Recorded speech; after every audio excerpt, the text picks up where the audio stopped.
So, so some of the stuff that's in the harvest and use, I mentioned the word TUDIA. That stands for Toilet Users to Impervious Area Ratio.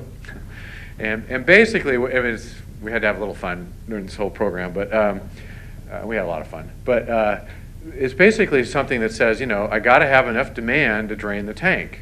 So if single-family home, put a cistern in, I'm not going to drain that tank fast enough, using it for toilet flushing to make that storage available for the next storm event. The other issue we wrestled with a little bit on this one, or had to think about, is, the very time that the Irvine Ranch Water District, or anybody that's using reclaimed water for irrigation, their worst time to get rid of water is the same time period we're trying to, address stormwater issues. And so you could potentially, what's the trade-off between collecting stormwater and then using it for irrigation, toilet flushing, and then sending more wastewater out of the outfall? Is that really a good thing to do or not? So again, that's something that is addressed in the feasibility criteria. So Appendix 9 has some criteria for, let's say you can't make it all the way to do the design control volume. What can you do?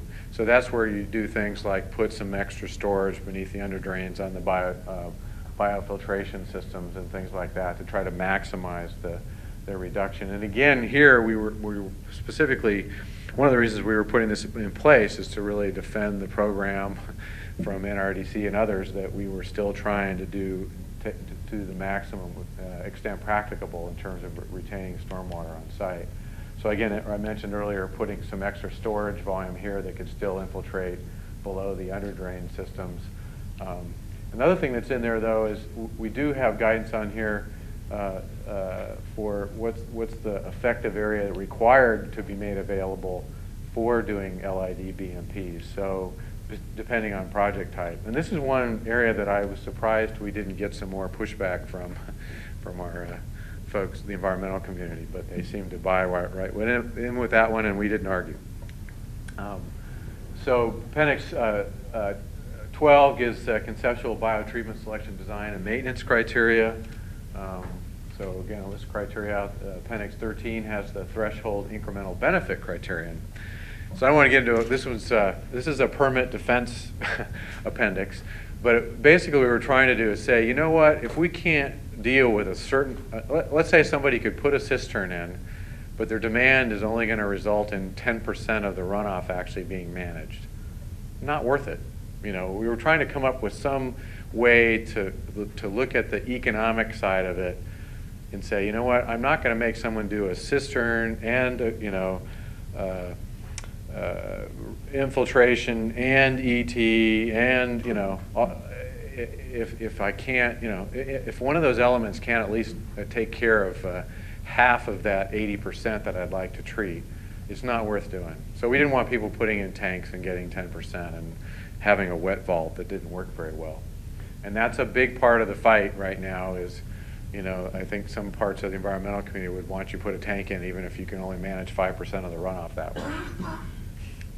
Which sounds, from a sustainability standpoint, sounds a little crazy to me. But. Well, theoretically, I suppose you could have the wet vault and then a dry vault next to it, keep pumping back and forth between the two every 72 hours. Well, yeah. I mean, what I tried, one of our meetings, I said, if you read the permit literally, you could put a tank in, put a little garden hose in it, pretend you're irrigating to some extent, and you'd be done. You'd have the tank size to the water quality volume, you'd be done. But in reality, that's going to function like a wet vault. And so worst case is you're bypassing, 90% of the runoff by the thing. Best case is if it's online, it's getting wet vault treatment, which we all know isn't very good. So again, that thing was really aimed towards, let's try to, if people are going to pay money and put these things in, it'd be nice if they actually work. If that makes sense.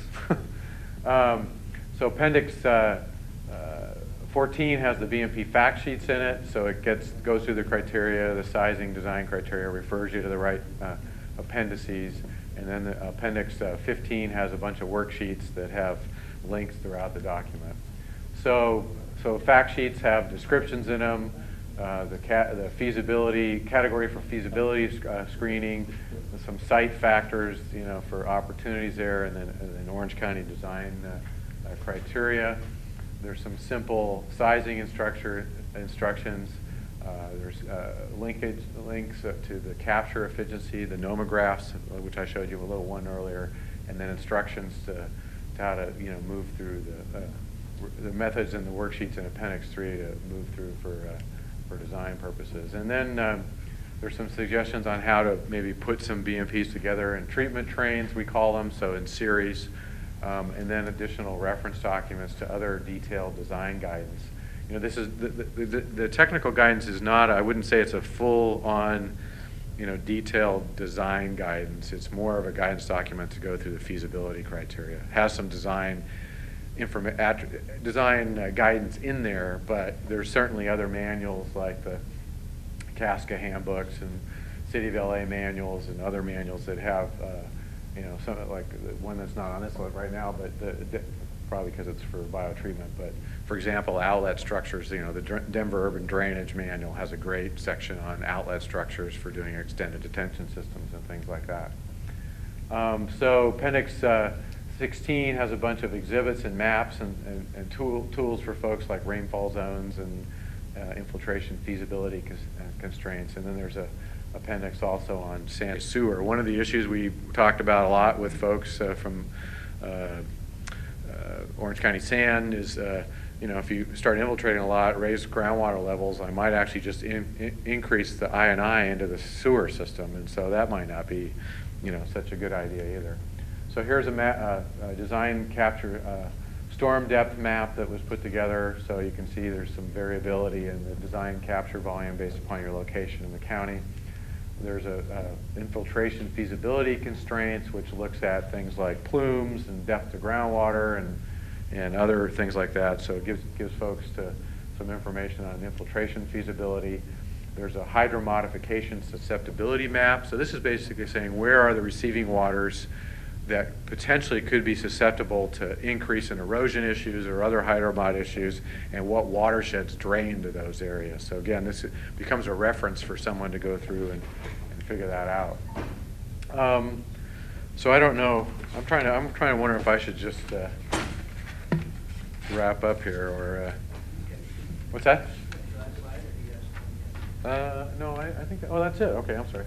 So some little examples in here on how somebody might use this is case one is I'm working through a WQMP template or reviewing one.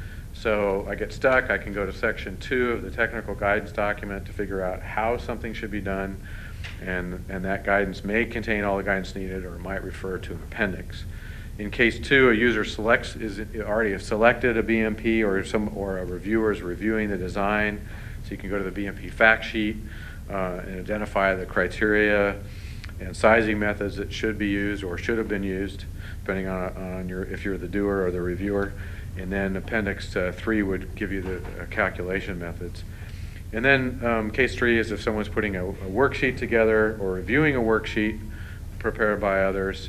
Again, and they need some clarification about how to fill in that worksheet, they can go to the appendix on the worksheets, Appendix 15, and then there's hot links in that worksheet that would provide the context of the technical guidance document and the instructions for those worksheets. So those are just some examples. So that's a very brief overview of 360 pages of stuff.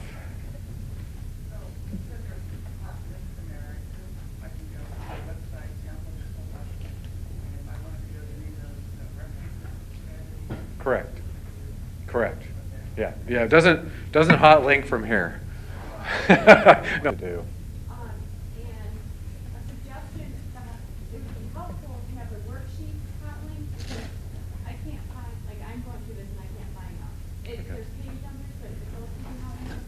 I know not like Yeah. you do everything at once, but I think the worksheets would be very helpful. Right. Right. And the PDF that I saw was just one PDF with no like chapters or headings on the side.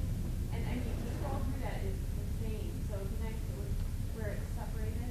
Are you writing all these suggestions down? I think it's creating a PDF Yeah. package instead of just one PDF Yep. Yeah, I think that, I mean, can't speak for the county, but I think their intention is to, over time, try to increase the utility and ease of use of the document. It was under quite a time pressure to get it done. I understand. And I think actually that some of those links and stuff were working at one point, and for some reason when the PDF got made, there were some issues there too. I know we're trying to get some link, at least Mount Levy can be in the Appendix document, clean up those basic links and get that reposted. Yeah. This week. Is there a standardized groundwater depth map? A lot of times there's a little support in the dry season, groundwater is way below high season. I've had arguments with where groundwater is a lot. Are we going to the Yeah. standardized map that The guide, they're actually in the guidance document talked about that, provides guidance on how to determine groundwater levels. There are some generalized maps out there that, you can have very localized conditions sometimes, but very different.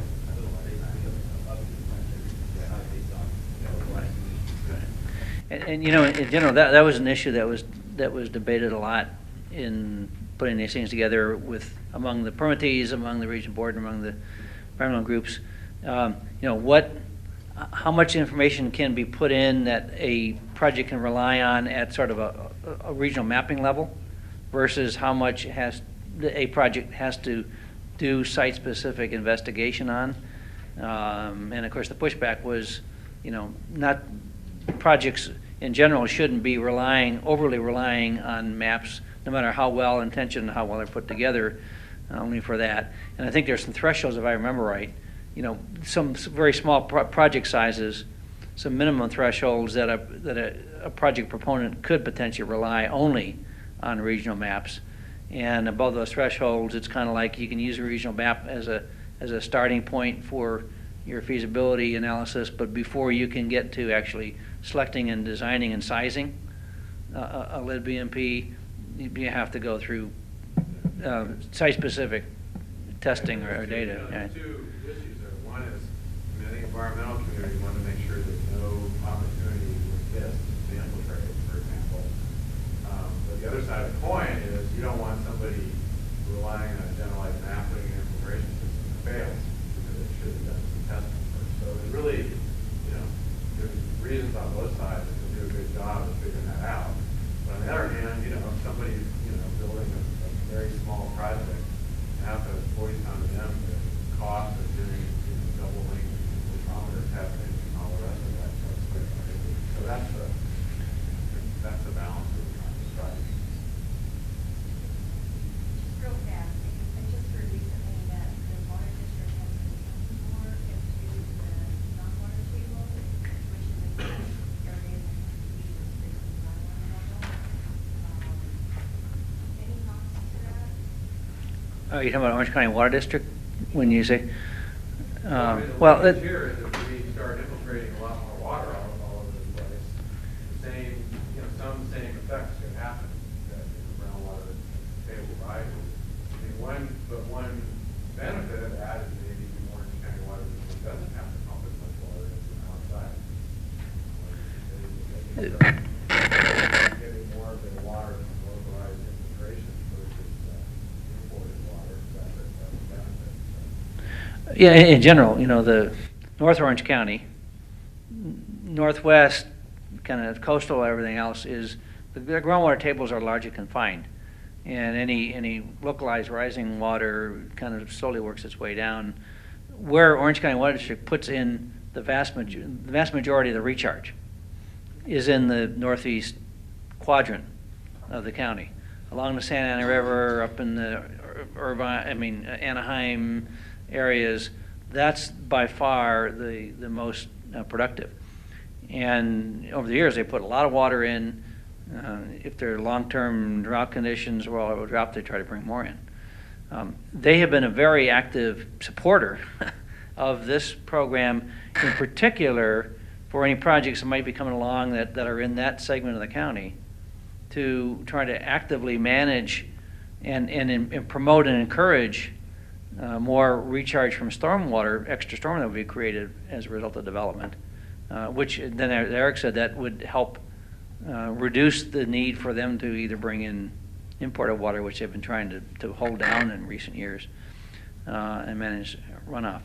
So I think the Water District is very much on top of what this program is looking at doing, and is actually a supporter if done right, as long as you avoid some of the areas where there's contaminations and other things that they're concerned about. Now, South Orange County, there's not a lot of groundwater basins.